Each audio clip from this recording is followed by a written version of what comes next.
नमस्कार। आज हम एक बहुत ही प्राचीन और दिलचस्प कहानी में उतरने वाले हैं। ये कहानी है कश्मीर की उत्पत्ति की, जैसा कि नीलमत पुराण में बताया गया है।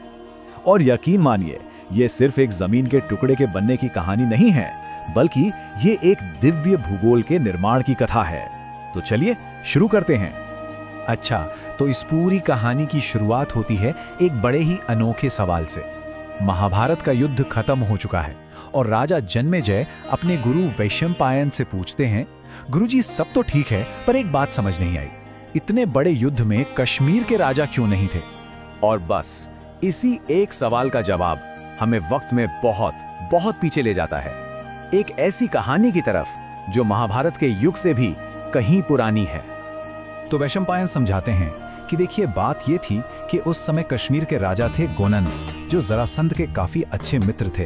अब यादवों से लड़ते हुए उनकी मृत्यु हो गई। उनके बेटे दामोदर ने सोचा कि पिता की मौत का बदला लेना है, तो वो श्री कृष्ण से भिड़ गए, लेकिन युद्ध में वो भी मारे गए। तब श्री कृष्ण ने खुद कश्मीर जाकर दामोदर की गर्भवती पत्नी यशोवती का राज्याभिषेक किया और उन्हें रानी बनाया। तो जब महाभारत का युद्ध हुआ, तब उनका बेटा बाल गोनंद उम्र में बहुत ही छोटा था। जाहिर है वो युद्ध में हिस्सा नहीं ले सकता था। लेकिन जैसा मैंने कहा, कश्मीर की असली कहानी इस ऐतिहासिक घटना से बहुत बहुत पहले शुरू होती है। ये उन राजा रानियों के समय से भी पहले की बात है। तब ये भूमि कुछ और ही थी।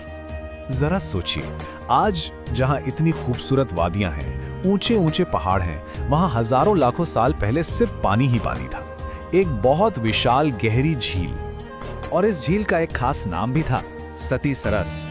ये कोई मामूली झील नहीं थी, इसका सीधा सीधा नाता देवलोक से था।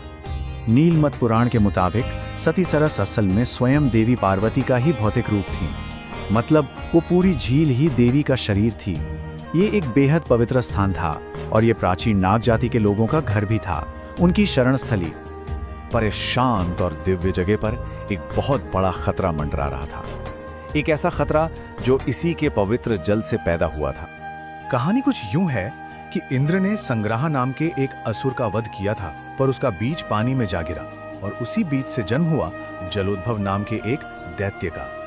नागों ने ही उसे पाल पोस कर बड़ा किया, लेकिन बड़े होते ही उसने ब्रह्मा जी की तपस्या की और एक ऐसा वरदान मांग लिया जिसने उसे लगभग अजय बना दिया। वरदान था कि पानी के अंदर उसे कोई भी नहीं मार सकता। अब जैसे ही ये शक्ति हाथ में आई, जलोद्भव ने आसपास के इलाकों में तबाही मचानी शुरू कर दी।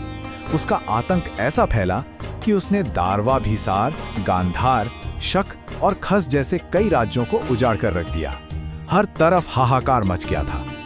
जब मामला बिल्कुल हाथ से निकल गया और उसका आतंक आसमान छूने लगा, तो इस महासंकट को खत्म करने के लिए आखिरकार देवताओं को खुद धरती पर उतरना पड़ा। परेशान होकर नागों के राजा नील अपने पिता महान ऋषि कश्यप के पास पहुंचे और मदद की गुहार लगाई। उन्होंने ऋषि कश्यप से प्रार्थना की कि वो किसी तरह इस दैत्य के अत्याचार को खत्म करें। ऋषि कश्यप ने स्थिति की गंभीरता को तुरंत समझा। उन्होंने नौबंधन तीर्थ पर एक दिव्य सभा बुलाई। जरा उस दृश्य की कल्पना कीजिए। एक दैत्य का सामना करने के लिए त्रिदेव ब्रह्मा, विष्णु, शिव अपनी पूरी सेनाओं के साथ एक जगह इकट्ठा हो गए। अब देखिए, देवताओं की रणनीति कितनी शानदार थी। उन्होंने जलोद्भव को हराने के लिए एक 3 स्टेप प्लान बनाया। सबसे पहले अनंत नाग ने एक पहाड़ को काटकर झील का पानी निकालने का रास्ता बना दिया। जैसे ही पानी कम हुआ, दैत्य ने अंधेरा फैला दिया।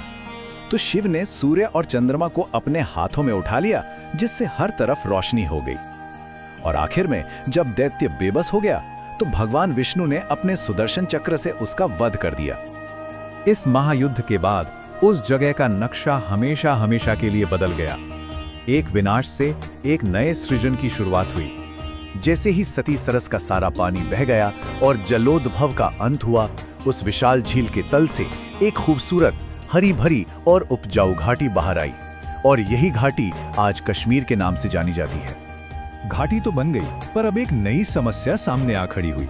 नाग, जो वहां के मूल निवासी थे, वो नहीं चाहते थे कि इंसान आकर उनकी इस पवित्र भूमि पर बस जाएं। तो इस समस्या का हल भी ऋषि कश्यप ने ही निकाला। उन्होंने एक समझौता करवाया।